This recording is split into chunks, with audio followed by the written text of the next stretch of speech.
soal pertama yang saya bahas itu adalah soal inventory. Nah, sebelum masuk ke soal, mungkin saya jelasin dulu rumus-rumusnya.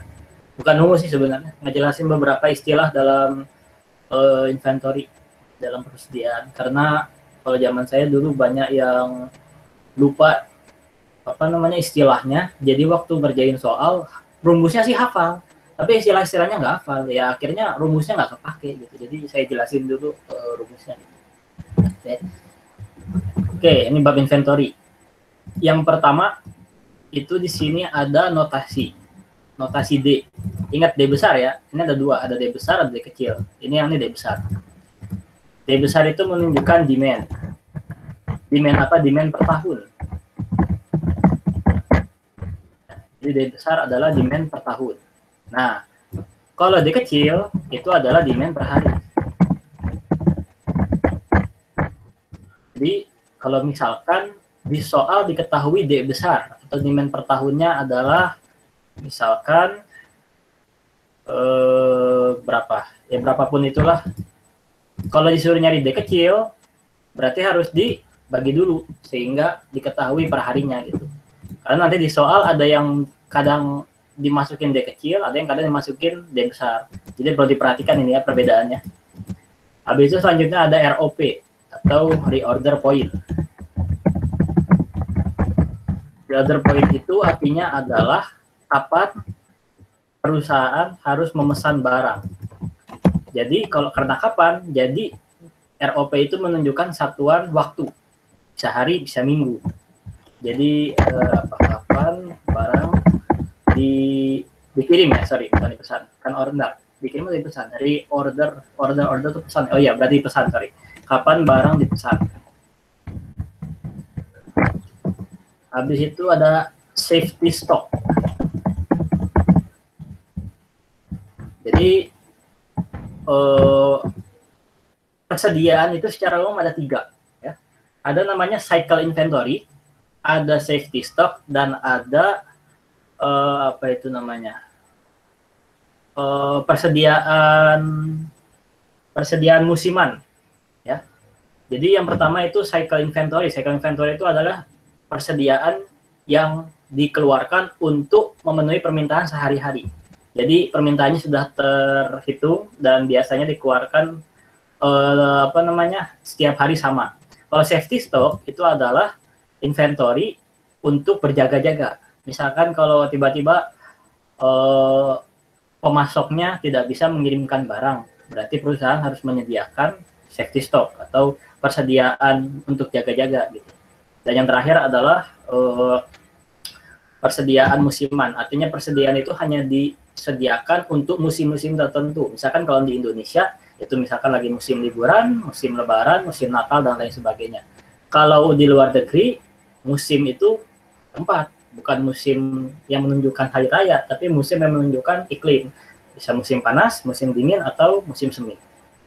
Itu sedikit pengantar sebenarnya mengenai persediaan, tapi yang ingin saya tunjukkan di sini adalah safety stock, yaitu persediaan untuk berjaga-jaga. Persediaan.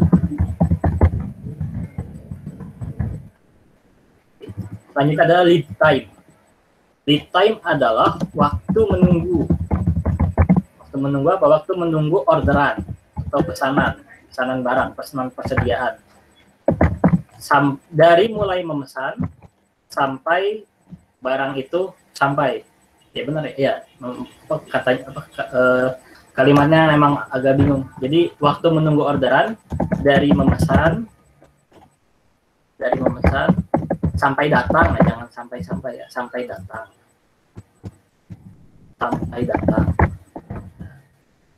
Selanjutnya ada SD itu standar deviasi. Mungkin kalian di statistika udah belajar. Sekarang beberapa udah ada yang ngambil statistika. Standar deviasi adalah angka yang menunjukkan variasi.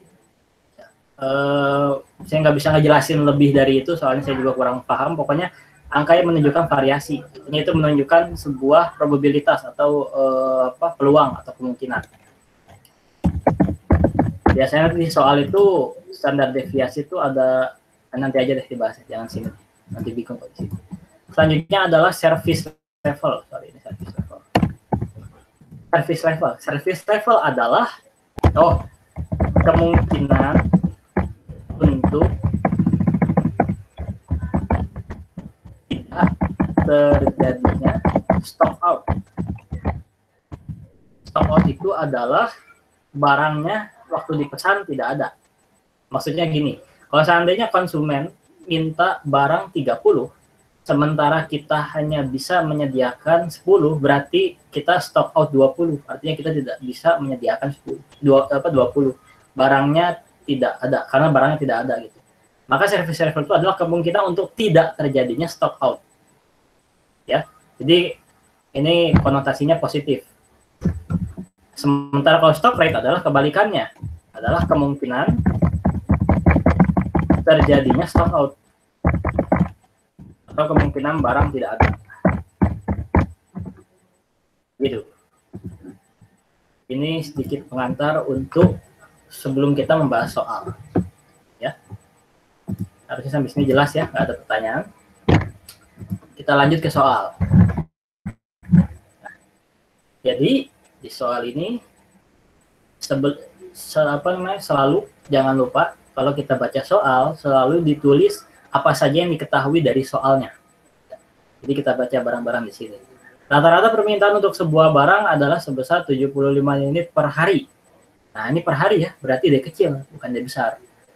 Dengan standar deviasi atau di sini dilambangkan dengan sigma ini, seperti lingkaran ini, tandakan dengan sigma, adalah sebesar 8. Sedangkan rata-rata lead time atau tadi waktu menunggu orderan sampai datang untuk produk tersebut adalah 5 hari dengan standar deviasi selama 1 hari.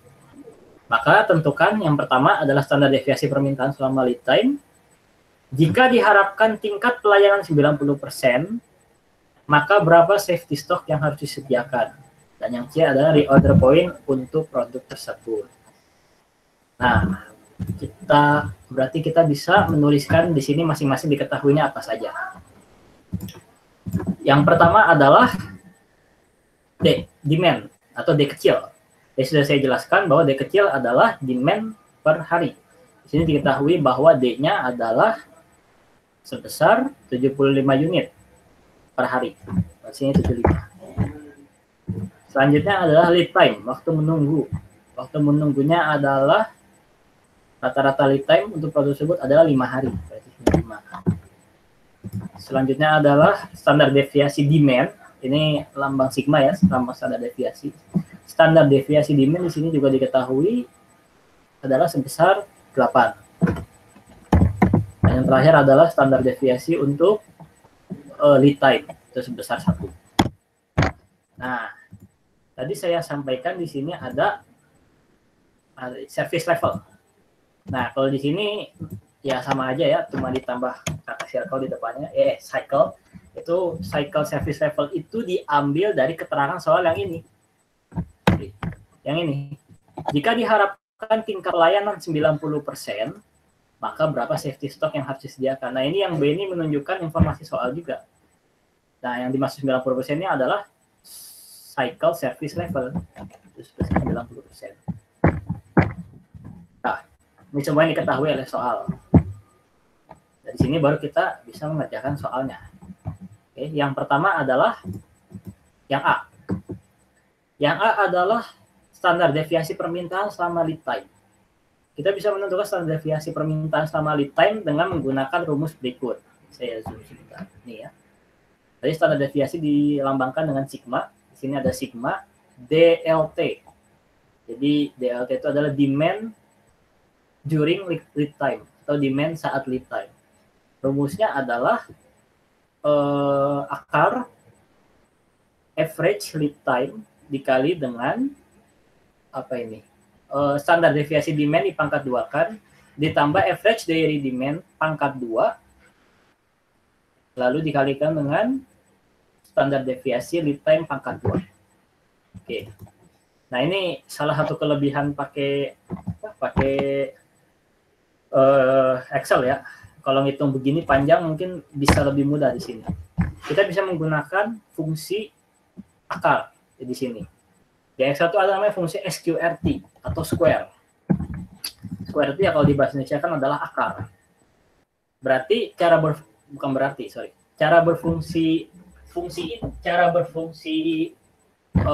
rumus ini adalah apapun yang ditulis sesudah buka kurung itu akan diakarkan.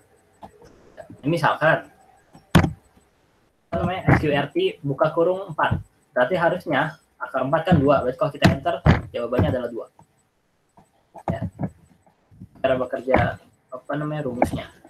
Nah, sekarang kita gunakan untuk menghitung ini. SQRT yang pertama adalah average read time. Nah, jangan lupa kita buka kurung dulu di sini. Karena kita harus menghitung ini dahulu. Ya, kita harus menghitung ini dahulu sebelum kita menghitung yang ini. Karena di sini ada tanda tambah. Jadi kita harus buka kurung dulu di sini. Itu average read time.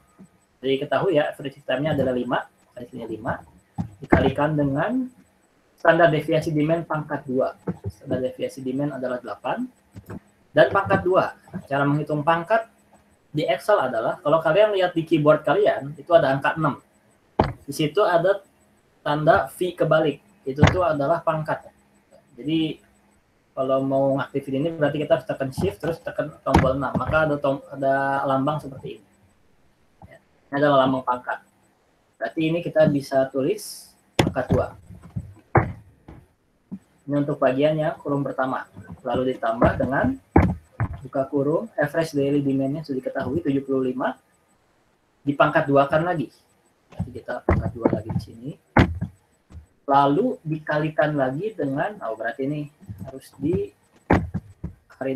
harus dibuka kurung lagi. Dikalikan dengan standar deviasi lead time. Ini ya, standar deviasi lead time pangkat 2. Tutup kurung. Nah, jawabannya adalah 77,103. Nah, ini yang A sudah terjawab. Selanjutnya adalah yang B. Jika diharapkan tingkat pelayanan 90%, maka berapa safety stock yang harus disediakan? Nah, untuk menghitung yang B, kita bisa menggunakan rumus ini. Ya. Kita konsentrasi ke rumus yang ini nih. Yang ini abaikan dulu sementara. Kita konsentrasi yang ke bawah ini. Untuk mencari safety stock adalah dengan mengalihkan nilai Z dengan standar deviasi demand saat lead time. Nah, standar deviasi demand saat lead time sudah diketahui di sini. Nah, yang belum diketahui adalah Z. Oke. Z atau nilai Z adalah di sini kita bisa lihat ya. Nilai Z itu sebenarnya kita bisa nyari manual di tabel, tapi ribet. Nah, ini fungsinya Excel. Kalau di Excel di sini ada nih instruksinya ya. Untuk mencari nilai Z itu kita bisa menggunakan fungsi norm sin V.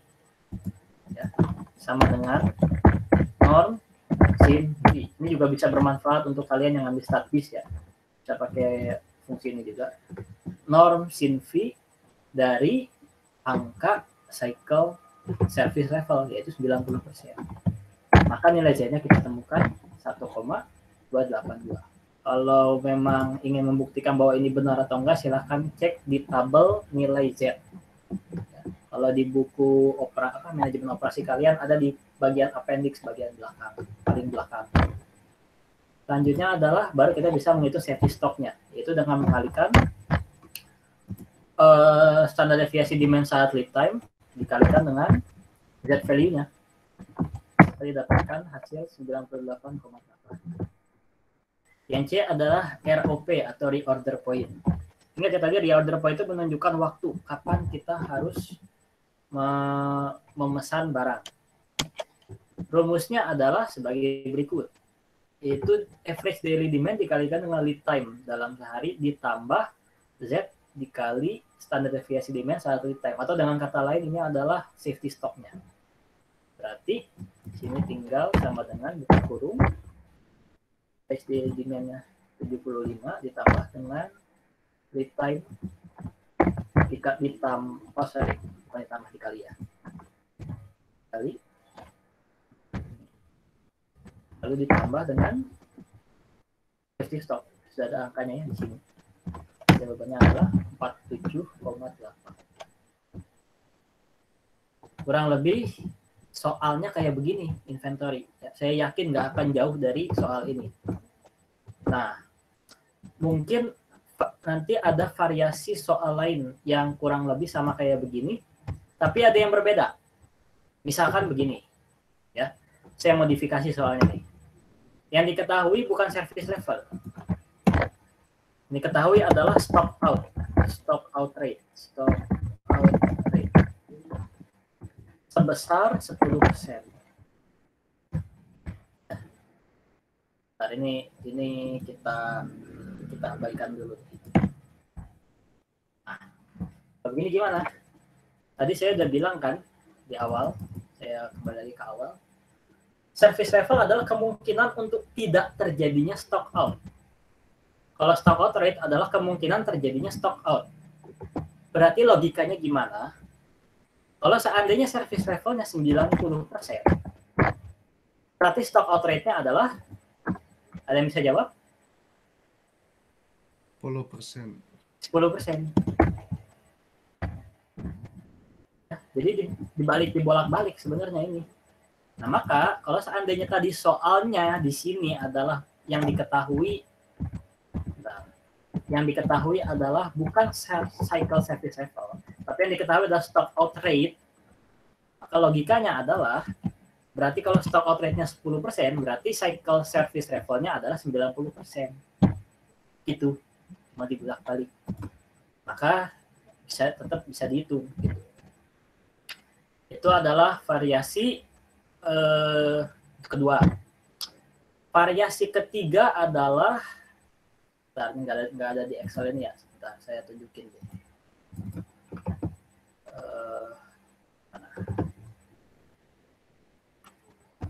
Saya cari dulu soalnya. Sebentar ya.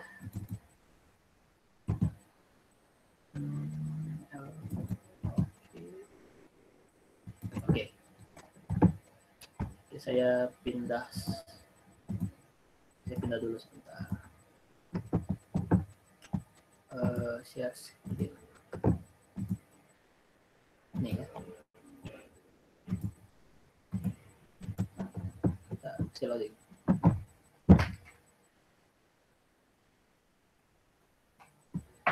Ini variasi soal lain. Cara berhitungnya persis sama kayak tadi. Bedanya adalah yang diketahuinya. Di sini yang diketahuinya adalah demand setiap hari. Ya, jadi pada tanggal 2 April demand-nya 13, pada tanggal 43 demand-nya sekian, dan seterusnya.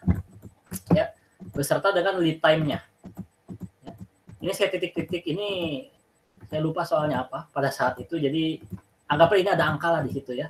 Ini juga ada tanggalnya. Nah, berarti gimana cara nentuin D kecil, standar deviasi demand, lead time, dan standar deviasi lead time? Sesuai dengan istilahnya, D kecil itu ada rata-rata demand per hari. Artinya apa? Ya kalian tinggal merata-ratakan ini. Jadi demand yang ada, data demand yang ada dirata-ratakan, atau kalau di Excel dengan menggunakan rumus average, terus ketemu. Ya ini D kecilnya. Kalau tadi kan di soal D kecilnya diketahui. Ya, apa rata-rata demand per hari adalah sekian. Kalau ini nggak diketahui. Ini diketahuinya adalah demand setiap hari, bukan rata-ratanya. Ya kalian tinggal ngitung gitu. Nah, berarti kalian juga bisa ngitung standar deviasi. Kalau kalian belajar di StatBis, standar deviasi kan ngitungnya panjang ya. Kalau pakai Excel, tinggal pakai rumus ini, STDEV, titik S. Terus tinggal diblok semuanya, enter, ketemu standar deviasinya. Begitupun dengan lead time. Rata-rata lead time kalian tinggal merata-ratakan lead time-nya. Nah, standar deviasi lead time juga sama, pakai fungsi STDF titik S ketemu. Begitu. Tadi dengan rumus yang ada tadi kita bisa menentukan standar deviasi demand saat lead time. Rumusnya sama kayak tadi. Gitu. Terus variasi lain ini sama kayak tadi. Ini itu variasinya adalah, bedanya adalah ini. Di sini cycle service levelnya ada 2. Jadi pada satu soal demand, lead time sama standar deviasinya sama, tapi cycle service levelnya berbeda. Maka menghitungnya juga berbeda, ada dua di sini ya. Ada Z value untuk yang 90% dan Z value untuk yang 95%. Begitu pun safety stocknya. Sama nanti kalau di UAS, kita tuh kebiasaannya di UAS, kita kalau dikasih soal hitungan, cuma bisa ngitung doang, tapi nggak bisa menginterpretasikan. Nanti kalian di ujian, sesudah ngitung, biasanya harus menganalisa atau menyimpulkan. Menyimpulkannya gimana ya nggak tahu, itu gimana soal ya. Saya juga kurang bisa menjelaskannya, jujur lupa gitu.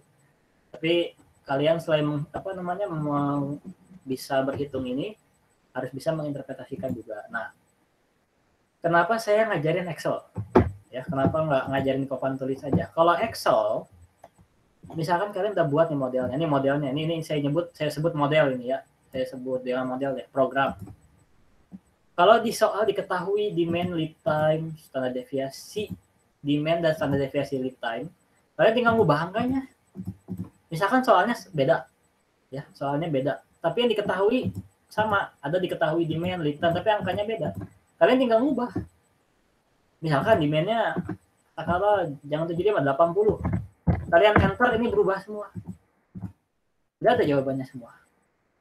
Ya. Lead time beda, misalkan 9. Ubah juga semuanya. Jadi saran saya, sebelum ujian, sebelum UAS, untuk menghemat waktu, jauh-jauh hari kalian buat programnya ini. Ya programnya ini aja, kalian ngikutin aja ini, rumus-rumus ini, terus dipencet sini. Waktu bikin rumus ini, kalian harus mencet ininya. Maksud saya begini. Nah ini ya, misalkan ini. Kita tahu kita ingin mencari nilai Z dari 90%. Bukan berarti kita ngetik di sini 90%. Jawabannya sama sih. Cuma bedanya, kalau kalian di sini ngetik 90%, terus kalian nanti mau ngerjain misalkan, kalian mengganti angka ini, misalkan jadi 95%, ini nggak akan ganti. Karena tidak terhubung dengan ini. Gitu. Makanya kalian di sini harus diklik yang kalian maksud yang mana. Begitupun yang ini. Ya, ini kan semua klik ya. Saya nggak nulis ulang di sini 80, terus di sini 5 enggak, tapi saya klik ini. Kenapa? Biar kalau saya nulis di sini ngeganti jadi angka berapapun, maka kesebawahnya akan berubah. Itu sedikit tips ya, apalagi lagi online begini mah ya, manfaatin aja lah gitu. Kita lanjut ke yang kedua, scheduling. Nah, ini bab yang paling saya suka. Kenapa? Karena ini kalau pakai Excel, kalian cuma ngerjain 2 menit juga selesai nih sebenarnya. Enggak 2 menit juga sih, sorry, 5 menit. 5 menit kalian udah bisa menghitung FCFS benar ya, FCFS, SPT, EDD, dan LPT hanya dengan menggunakan Excel. Nah, ini saya jelasin satu-satu, pelan-pelan nih saya jelasinnya.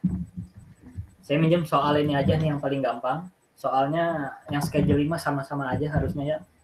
Nah, sebelumnya saya mau disclaimer dulu.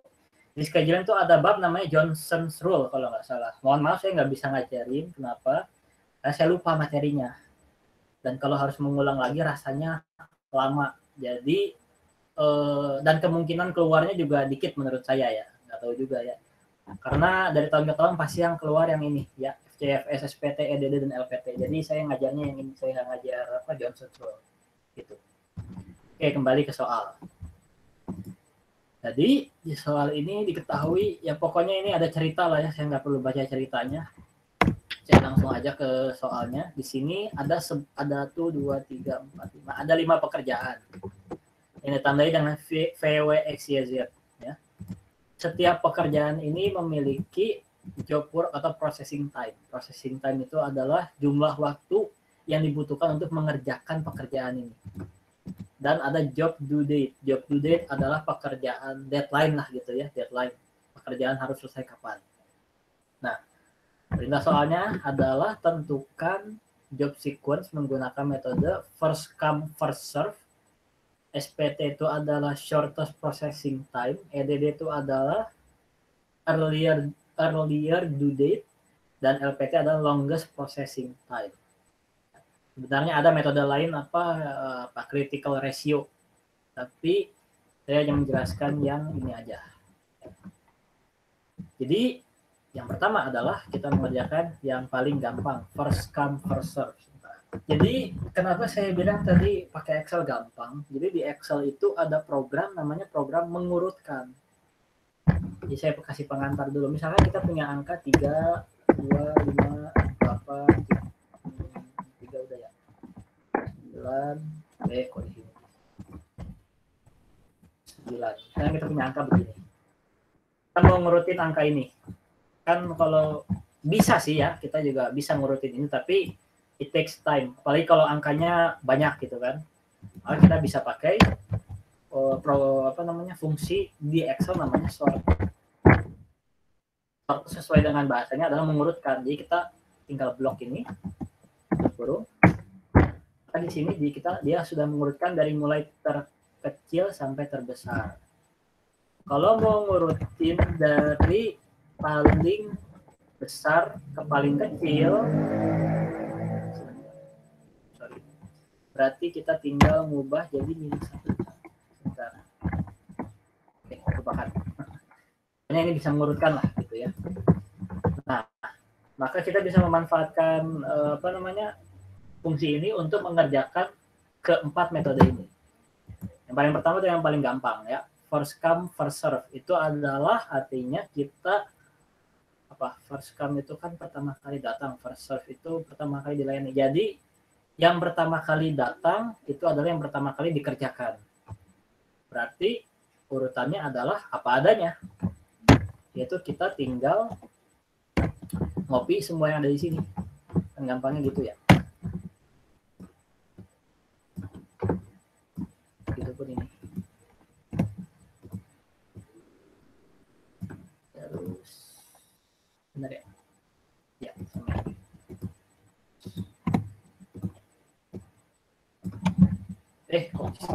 Sorry. Nah, udah ya. Nah, selanjutnya kita ngitung flow time. Sebentar, saya juga harus lihat KJ dulu, kalau lupa ingat. Oke. Jadi, untuk menghitung flow time, kita itu tinggal Jadi flow time yang pertama adalah processing time itu sendiri. Untuk yang pertama ya, untuk yang pertama. Nah, untuk yang kedua itu adalah dengan menambahkan 50 ditambah dengan yang bawahnya, bawah 50. Ini. Enggak? Ya, benar. Nah, kalau kalian ngitung sini males ya tinggal ditarik. Ya, sama gampang ya. Udah ketemu. Maka flow time-nya jumlahnya adalah 435. Nah, untuk job due date itu caranya adalah sebentar, saya lihat dulu. Jadi job lateness itu tidak semuanya dihitung.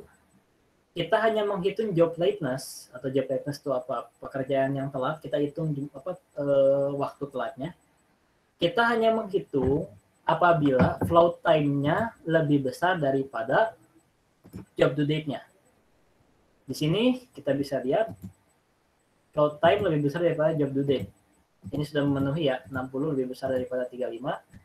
Ini pun sama, 80 dan 50. Ini 95, 35, 150 dan 75. Berarti yang nggak dikerjakan cuma yang ini doang. Ya, 50 50 dan 90. Nah, saya iseng ngitung ngitung di pakai Excel ini. Kalau kalian males mikir, kalian bisa pakai program. Bentar. Ini saya iseng doang. Kalian mau ngikutin silahkan, mau nggak juga nggak apa-apa. Jadi di dalam Excel tuh ada fungsi if. If itu adalah fungsi sesuai dengan bahasanya adalah apabila. Jadi cara bekerja fungsi ini adalah kita bisa membuat sebuah situasi. Kalau situasinya benar, kita harus ngapain. Kalau situasinya salah, kita harus ngapain. Oke, kedengarannya bingung, kita praktekin aja langsung. Di sini kan kita ada syarat ya. Kalau 50 lebih kecil daripada 90, maka nggak dikurangkan. Kita mengurangnya adalah apabila flow time lebih besar daripada job due date. Berarti perumpamaannya adalah ini artinya kolom yang ada di sini harus lebih besar gini kan logonya benar? Oh sorry, ya benar. Ini lebih besar daripada ini. Jadi kalau kita nulis ini teks yang pertama ini menunjukkan bahwa apabila pernyataan ini benar, apabila ini benar lebih besar daripada ini, maka ini kurangi ini. Apabila salah, kan ini value, apabila salah maka 0. Tutup kurung. Kalau digeser itu udah otomatis. Jadi emang agak ribet ya, saya juga ngejelasinnya agak ribet, tapi ya kalau mau ditiru silahkan, kalau nggak apa-apa. Ini juga ada rekamannya kan. Jadi itu cara ngitungnya. Kalau mau manual silahkan juga, itu saya iseng doang. Itu berarti sequence FCFS adalah sebagaimana urutannya, yaitu VWXYZ. Nah, ini ada yang FCFS. Selanjutnya adalah yang SPT, Shortest Processing Time. Nah, ini baru kita bisa memanfaatkan secara full Excel-nya. Shortest Processing Time itu adalah kita mengurutkan pekerjaannya berdasarkan processing time terkecil. Artinya di sini kan processing time-nya paling kecil 10. Berarti W duluan. Habis itu selanjutnya ada 15, berarti Y duluan dan seterusnya. Bisa sih manual, tapi ya sekali lagi ini di Excel kalian bisa pakai namanya sort by. Sort by itu adalah fungsi untuk mengurutkan tapi memakai syarat. Kalau tadi kan yang saya ajarkan tadi yang sederhana, sort itu adalah mengurutkan dari besar ke kecil doang. Tapi kalau ini juga bisa mengurutkan dari besar ke kecil tapi dengan syarat. Jadi cara memakai programnya adalah, cara memakai fungsinya begini. Sort by buka kurung, kita blok mana yang ingin diurutkan, berarti kita ingin mengurutkan ini semua kan? Berarti kita blok semua ini. Oh enggak, salah. Kita ingin mengurutkan ini, kita cuma ngurutin ini doang, sorry. Oke. Jadi kita ingin mengurutkan ini dengan syarat ini. Sorry. Maksudnya gimana? Jadi kita mengurutkan VWXYZ karena tadi adalah shortest processing time, yaitu proses paling kecil, maka kita mengurutkan berdasarkan ini dari 10 ke 55. Maka kalau ini akan mengurutkan dengan diri sendiri, akan mengurutkan dengan sendirinya. Itu WYXYZ. Processing time-nya nyusul juga, sort by juga. Yaitu yang ingin di-sort adalah kita sekarang gantian job work-nya berdasarkan ya job work itu sendiri. Nah, ini kita bisa nyocokin ini benar atau enggak. W itu processing time-nya 10. Benar ya, W processing time-nya 10. Terus di sini Y processing time-nya 15, Y 15 dan seterusnya. Dan ini udah diurut. Habis itu job due date-nya juga sama. Kita ingin mengurut sort. Kita ingin mengurutkan job due dates berdasarkan ini. Cukup. Nah, ini keurut ya. Benar ya. Untuk ini seperti biasa, untuk yang pertama adalah 10. Untuk yang pertama adalah sebagaimana yang ditulis itu. Untuk selanjutnya adalah ditambah. Bawahnya tinggal ditarik. Job latest-nya ya tinggal copy fungsi yang ada di sini. Jadi otomatis ini itu. Ya. Karena ini 10 lebih kecil. Bentar, kok. Makanya di sana nih. Oh, besar. Sorry. Kopinya ini ya, copy. Nah, ini ya.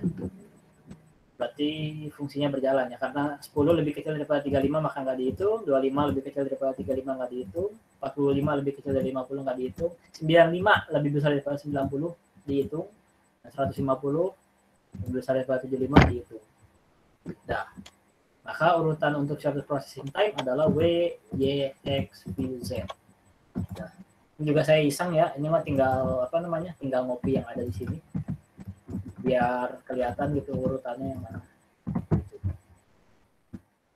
Itu untuk yang shortest processing time. Selanjutnya adalah untuk earliest due date. BTW ini kan saya ngejelasinnya tadi ada yang kelewat, ada yang loncat-loncat, mungkin agak bingung. Silahkan lihat rekamannya saja nanti nyusul di YouTube ya. Kalau bingung. Saya jelasin di sini sebisa saya aja. Selanjutnya adalah earliest due dates. Artinya adalah due dates-nya yang paling kecil. Berarti kita masih bisa memakai rumus yang sama, memakai rumus sort by, yaitu dengan mengurutkan pekerjaan ini, koma, berdasarkan job to dates. Itu pun ya ini urutannya. Itu pun dengan flow time-nya. Ini enggak, saya nyoba ini bisa. Oh, nggak bisa. Sorry, processing time-nya. Processing time-nya dengan sort by, kurung, mengurutkan ini berdasarkan ini, berdasarkan ini, tutup kurung. Bentar. Job dates-nya pun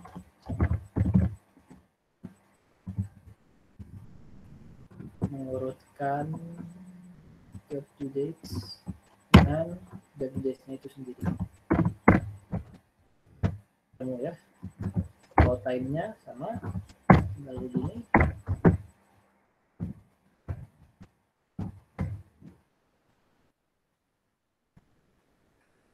Job lateness pinjam dari atas.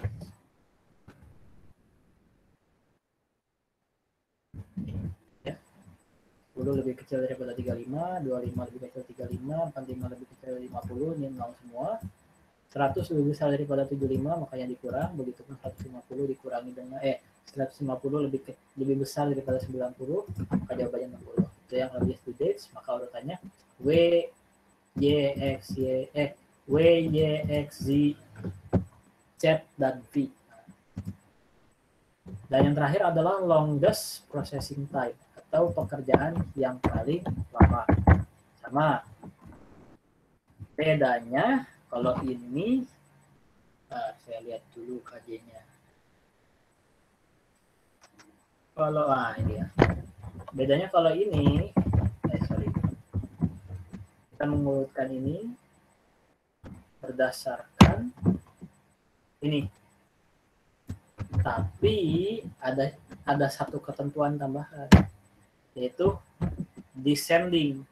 Kalau ascending itu kan dari kecil ke besar. Kalau descending itu dari besar ke kecil. Berarti kita yang descending. Berarti dia akan mengurutkan dari besar ke kecil. Maka dibalik. Ya. Bukan dibalik, sorry. Kayak begini. Berarti flow time-nya pun sama. Ini berdasarkan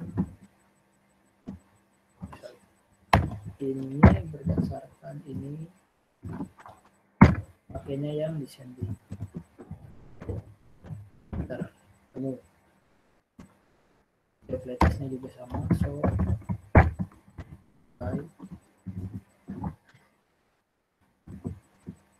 mengurutkan job dates berdasarkan ini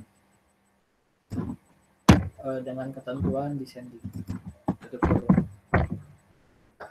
Yes, wrapping. Sorry, sebentar. Ya, ini kalau dihitung hitungannya sama lah ya, pokoknya begini. Ya, hasilnya jadi begini, sama aja.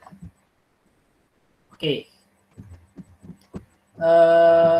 Itu sebenarnya untuk penjawab yang A. Tentukan job sequence untuk keempat metode ini. Masing-masing udah ada ya. FCFS sudah ada yang ini. Shortest processing time udah ada.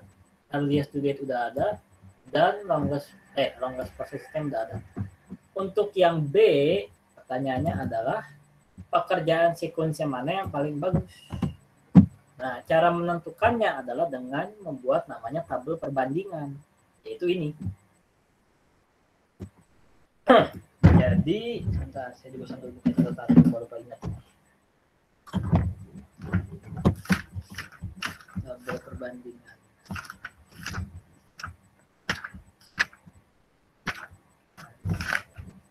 Nah, jadi tabel perbandingan adalah kita membandingkan, ada 4 hal yang harus dibandingkan, yaitu average completion time, utilization metric, average number of job in system, dan average lateness. Untuk menentukan mana di antara keempat ini yang terbaik. Ya. Jadi masing-masing ada rumusnya. Yang pertama adalah average completion time. Average completion time adalah waktu yang dibutuhkan, rata-rata waktu yang dibutuhkan untuk menyelesaikan order. Yaitu satuannya hari. Yaitu dengan cara membagi jumlah flow time, yaitu dengan merata-ratakan jumlah flow time. Kan ini average ya, kita merata-ratakan jumlah flow time atau processing time. Yang pertama kita hitung FCFS. FCFS itu yang ini ya, tuh ya, first come first serve. Itu dengan merata-ratakan processing time-nya. Berarti di sini jalankan average 40, average dari ini. Ini. Maka rata-ratanya adalah 30. Benar nggak? Nah. Oh, salah. Sorry. Bukan rata-rata dari processing time ya, rata-rata dari flow time. Nah. Tadi yang dirata-ratakan adalah yang ini. Dapat 87. Yang SPT juga sama. Yang SPT itu adalah ini. Dan seterusnya ya, sama ini EDD dan LPT juga. Apa namanya, nggak saya lanjutin. Selanjutnya adalah utilization metric. Utilization metric adalah dengan membagi antara job work time dan flow time. Jumlah work time dan flow time. Berarti ini yang pertama yang apa? FCFS.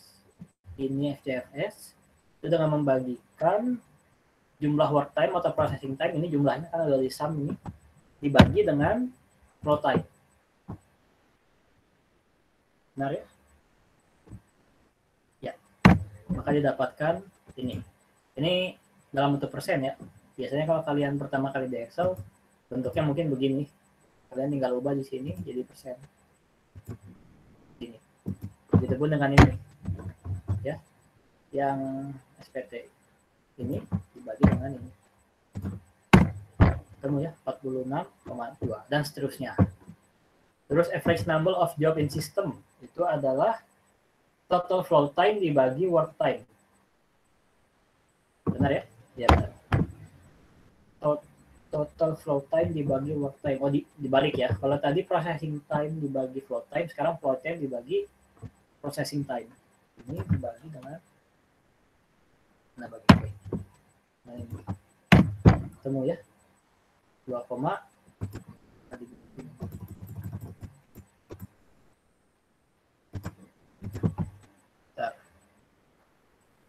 makanya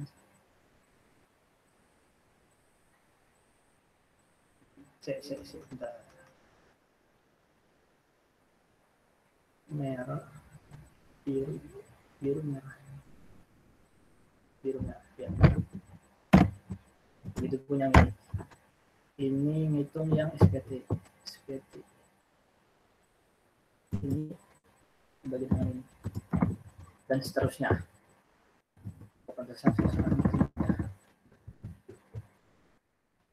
Ini. Nah, balik tadi ya. Nah, yang terakhir adalah average lateness, itu dengan apa namanya? Rata-rata dari apa? Average lateness itu rata-rata dari job lateness-nya. Job lateness dari VFS ketemu 38. Nah, dan seterusnya. Kalau dihitung, maka semuanya begini. Nah, cara melihat mana yang terbaik adalah ini saya udah nulis di sini. Kalau average completion time atau waktu untuk menyelesaikan order, yang paling baik adalah yang terkecil. Berarti yang tercepat. Di sini yang tercepat adalah yang SPT. Berarti untuk yang ini yang bagus SPT. Utilization matrix atau itu adalah apa ini? Waktu yang digunakan untuk mengutilisasi itu yang paling kecil, yang paling besar, karena yang terbaik yang besar adalah SPT juga. Untuk average number of job in system paling kecil, yang paling baik adalah SPT juga, dan yang terakhir adalah average lateness. Tentunya average lateness adalah waktu untuk telat, tentunya yang paling kecil, yang paling baik, yaitu SPT. Maka dapat disimpulkan dengan menggunakan tabel ini, yang terbaik adalah yang SPT. Nah, tadi kan saya ngerjain ribet ya, pakai rumus ini, pakai rumus itu. Memang ribetnya di awal, tapi waktu mengerjakan lebih mudah. Maksud saya gimana? Begini. Misalkan kalau di soal, diketahuinya bukan VWX ya, akan ABCD, tinggal diubah di sini. A, tinggal diubah ini. Ini A, ini B, C, D, E. Ini ke bawahnya akan keubah ABCDE, ABCDE, ABCDE, dan seterusnya. Begitupun dengan angka ini. Kalau job processing time-nya tinggal ngopi yang dari soal. Apapun yang di soal tinggal di copy di sini. Ini 90 tinggal diubah 90, sisanya berubah. Kan? Mungkin saya zoom out ya biar kelihatan perubahan angkanya. Saya ubah sini 60. Itu kan berubah semua. Ini 60. Ubah semua. Di sini misalkan 80 berubah. Dan seterusnya ini 65. Itu pun ini. Jadi variasi soal apapun itu bisa diselesaikan dengan program ini. Makanya dari jauh-jauh hari kalian ngebuat si program ini. Ini juga udah berubah ini kan. Ya, tadi kan yang SPT terbaik. Ini masih terbaik ya. Nah ini berubah nggak punya SPT juga. Ya pokoknya ini berubah ya, tadi angkanya nggak kayak begini soalnya. Jadi gunanya program ini adalah kalau kalian mengerjakan soal, ketemu nanti soal ini, kalian tinggal mindahin ke sini, udah ketemu. Kalian ketemu urutan ininya sama job sequence yang terbaik, ya kalian tinggal melihat. Kalau average completion time adalah yang terkecil, utilization metric yang terbesar, average number of job in system adalah terkecil, dan average lateness adalah yang terkecil. Sisanya tinggal mengikuti gitu. Nah, tapi ada tips dari saya. Ini itu kan kalau pekerjaannya 5 ya. Ini 5 ya. 1, 2, 3, 4, 5. 5 ya.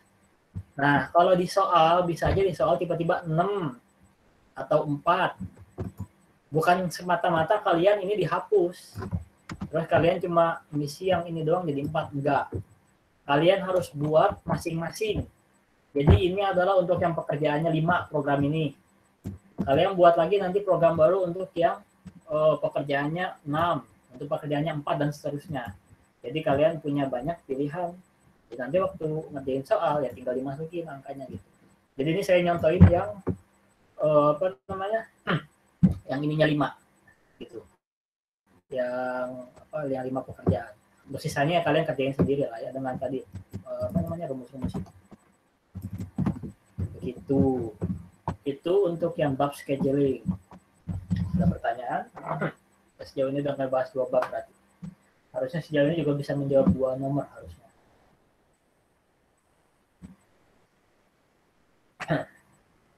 Sama tadi tuh sebenarnya yang inventory ini memang kalau di program kan, kalau di Excel cuma tulisan doang ya. Artinya di sini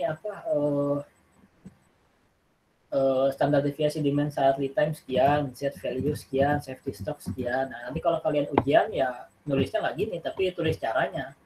Makanya saya di samping ini nulis rumusnya. Kalian harus nulis rumusnya ya. Kalau di sini average free time-nya adalah berapa di sini ya tulis gitu kan. Ditulis atau dalam bentuk tangan atau apa. Harusnya perintah soalnya gitu ya. Bukan berarti kamu nanti ngopi Excel, ini copy Excel terus di lembar jawaban disimpan ya, nggak gitu. Cuma nggak ada prosesnya gitu. Tuh. Oke, kalau nggak ada pertanyaan, saya lanjut ke soal selanjutnya, maintenance. Ini bab ketiga berarti.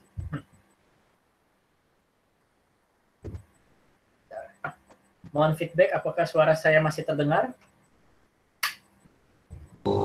Masih, Kak. Masih ya, share screen masih aman juga ya? Aman. Oke, saya lanjut. Selanjutnya adalah bab maintenance atau perawatan.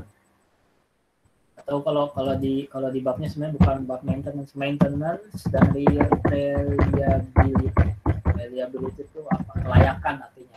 Kelayakan bisa sebuah mesin atau sebuah pabrik berjalan. Jadi soalnya ini sebenarnya gampang ya, soal paling gampang harusnya. Sebuah proses produksi terdiri dari 3 pusat kerja, itu mesin A, B, dan C, yang bekerja secara berurutan. Berarti dari A, B ke C itu adalah harus urutan. Memiliki reliabilitas atau kelayakan sebanyak masing-masing 95%, 80%, dan 99%. Yang pertama, tentukan reliabilitas total proses tersebut.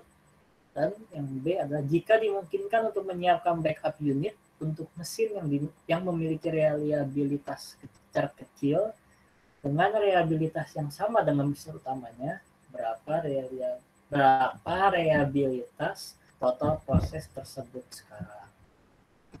Nah, sebelum mengerjakan ada baiknya kita menggambar yang dijelaskan oleh soal. Kalau digambar mungkin bentuknya seperti ini. Jadi di sini diketahui mesinnya adalah berurutan dari A, B ke C. Ya, ini berarti dari A, B ke C masing-masing memiliki reliabilitas. Yang A 95 atau 0,95, yang B 0,8 atau 80%, yang C 99% atau 0,99. Yang A pertanyaannya reliabilitas total berapa? Itu rumusnya adalah ini, gampang ya. Cuma mengalihkan semua reliabilitas yang ada. Berarti untuk sistem reliability atau reliabilitas total itu tinggal mengalihkan ini. Ini dikali ini enter. Udah ketemu. Itu yang A. Yang B itu agak sedikit berbeda. Kalau yang tadi A itu kan mesinnya jalan lurus. Ya kan? Nah, kalau ini ada backup untuk reliabilitas terkecil. Maka bentuk modelnya berubah jadi seperti ini. Jadi ini cara membacanya adalah ketika prosesnya, kalau error langsung backupnya adalah ke B, langsung ke sini. Kalau nggak ada apa-apa tetap ini dilanjutin prosesnya ke A dan C. Tadi kan dikatakan di sini ya, jika dimungkinkan untuk menyiapkan backup unit untuk mesin yang memiliki reliabilitas terkecil. Reliabilitas terkecil di sini adalah yang B, 0,8 atau 80%. Maka ini yang akan menjadi backupnya atau secondary-nya. Nah, selanjutnya kita harus menghitung ini tuh apa? Berapa reliabilitas total? Oke, reliabilitas total. Caranya adalah dengan menentukan, kita harus menghitung 3 hal dulu. Kamu menghitung 3 hal, sorry. Yang diketahui, mengetahui 3 hal. Ini sebenarnya tinggal ngopi yang dari sini. Untuk yang A adalah 0,95. 8. Bentar.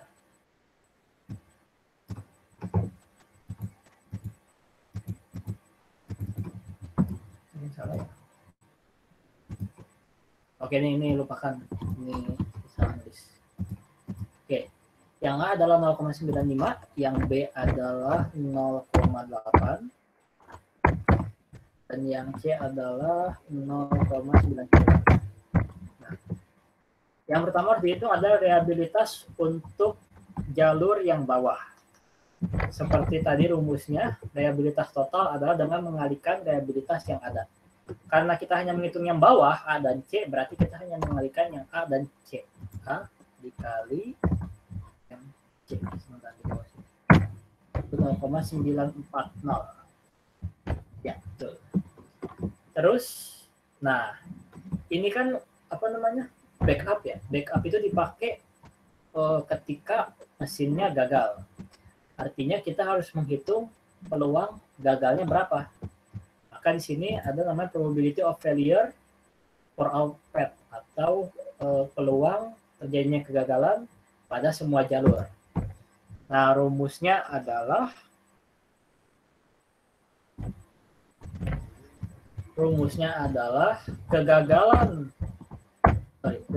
kegagalan yang jalur atas dan kegagalan dikali kegagalan yang bawah. Saya ulang.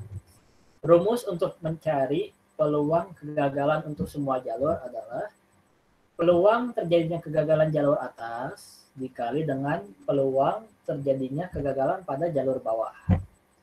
Untuk menghitung kegagalan adalah dengan 1 dikurangi peluang keberhasilannya. Peluang keberhasilan yang atas adalah 0,8, maka dikurangi ini. Dikali, kenapa dikali? Karena untuk mencari reliabilitas atau peluang kita harus mengalihkan. Dikali dengan 1 dikurangi reliabilitas yang bawah ini. Yang bawah tadi udah kita hitung ya, totalnya ini ada di bawah sini tabelnya. Saya temukan 0,0119. Maka apa ini? Reliability untuk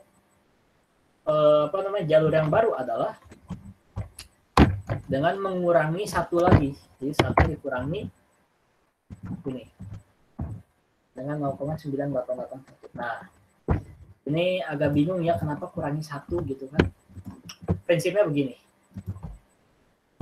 Kalau kalian misalkan di sini ada angka 1. Terus gimana nanti? Misalkan di sini ada satuan di sini 0. Ini paling ujung sini. Ini anggap penggaris ya, ini penggaris. Paling kiri itu 0, sini jadi ini 0.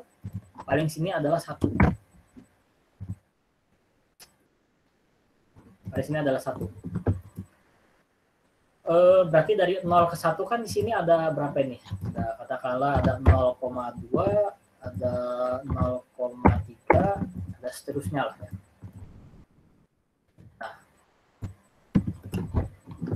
peluang munculnya peluang kepastian itu, gimana pertanyaannya?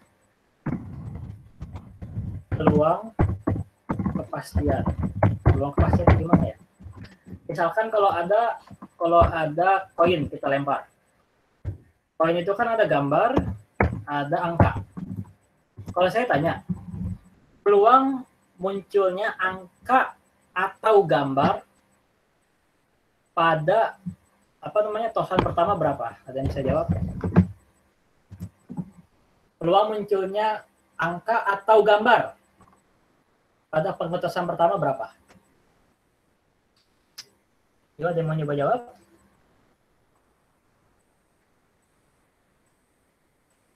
William? Bisa jawab? Oh, maaf Kak, tadi sinyalnya putus. Koneksinya putus-putus. Itu yang putus siapa? Saya atau kamu? Oh, saya kayaknya dari tadi. Oh iya. Sekarang kedengaran ya? Iya. Kedengaran. Oke, saya tanya nih, kamu udah ngambil statistika kan? Ya. Peluang munculnya angka atau gambar pada pengetosan pertama koin berapa? Angka atau gambar 1/2 ya? Bukan. Jawaban kamu itu tadi 1/2 kan? Itu kalau pertanyaannya adalah munculnya gambar doang pada pengetosan pertama. Saya nanyanya munculnya angka dan gambar. Angka atau gambar pada pengetosan pertama. Peluangnya berapa?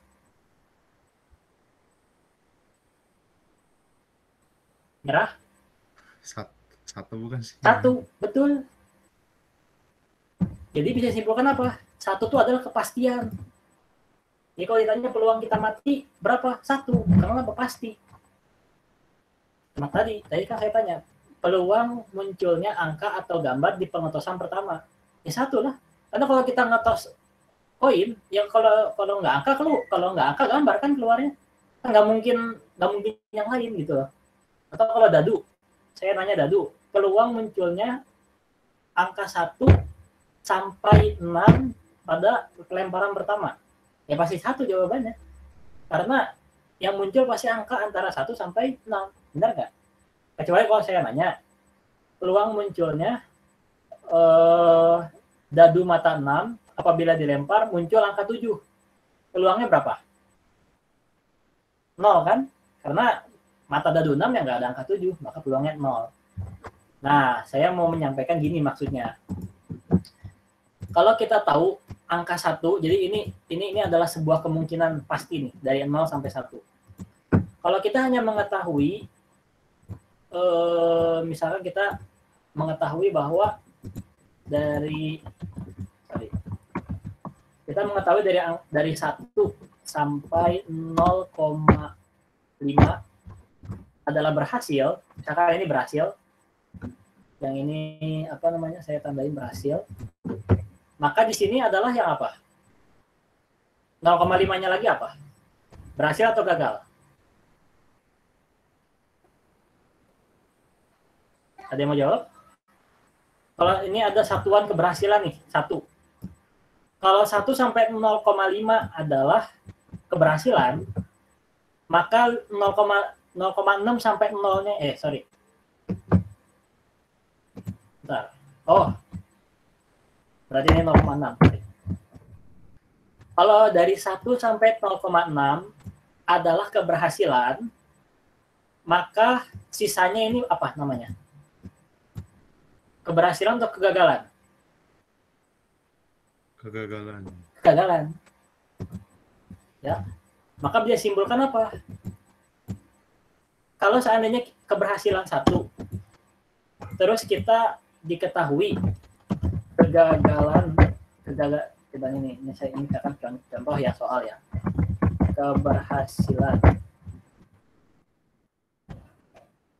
Keberhasilannya itu diketahui adalah 0,5. Terus kalau ada sebuah keberhasilan 0,5, berarti kegagalannya berapa? Ya berarti adalah 1 dikurangi 0,5. Sorry, ini belum sampai dengan ya. 1 dikurangi 0,5. Kok gini sih? 1 dikurangi 0,5. Kegagalannya ya 0,5 juga. Karena setengah-setengah ya. Jadi setengah berhasil, setengah gagal.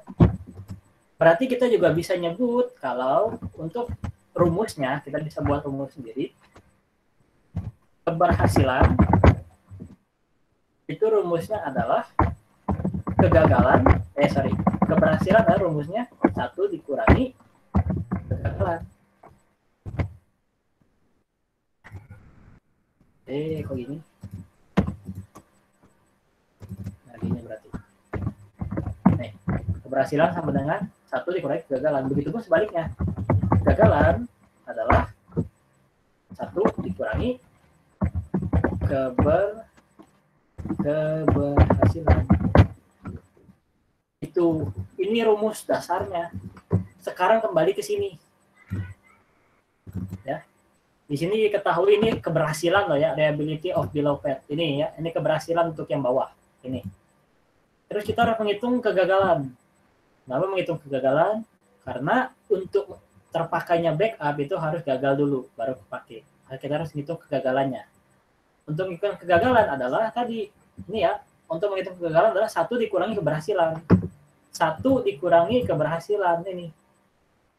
B itu kan keberhasilan atau reliabilitas. Ya, reliabilitas atau kelayakan juga bisa berarti keberhasilan.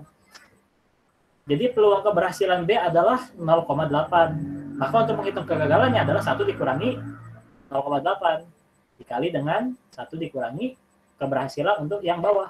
Yang ini. Yaitu berapa ini angkanya ketutupan? 0,945. Ini adalah angka kegagalan, ingat ya. Nah, kita kan mau ngitung keberhasilan. Berarti untuk hitung keberhasilan, Kalau diketahui kegagalan adalah dengan 1 dikurangi kegagalan. Karena ini kegagalan, kita mau ngitung keberhasilan. Ya berarti ini, yang atas ini dikurangi 1. Berarti 1 dikurangi yang gagal di atas. Maka ini keberhasilannya. Itu logikanya. Makanya kenapa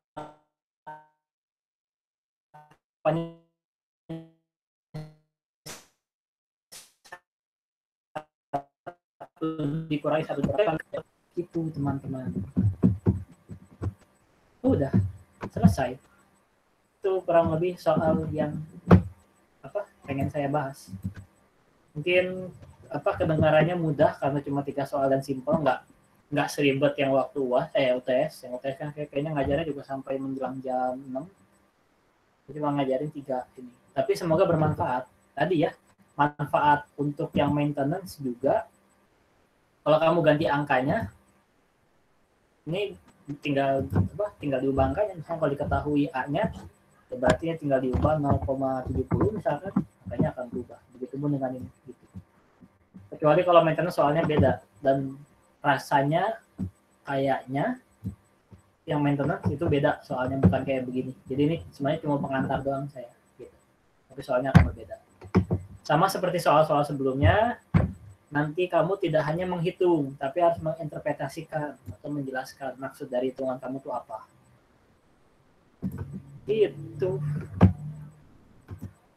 Itu aja sih palingan yang mau saya bahas. Jadi ya semoga ujiannya lancar dan tadi pembelajarannya cukup bermanfaat, terutama yang Excel, dan selamat naik semester 5. Terima kasih.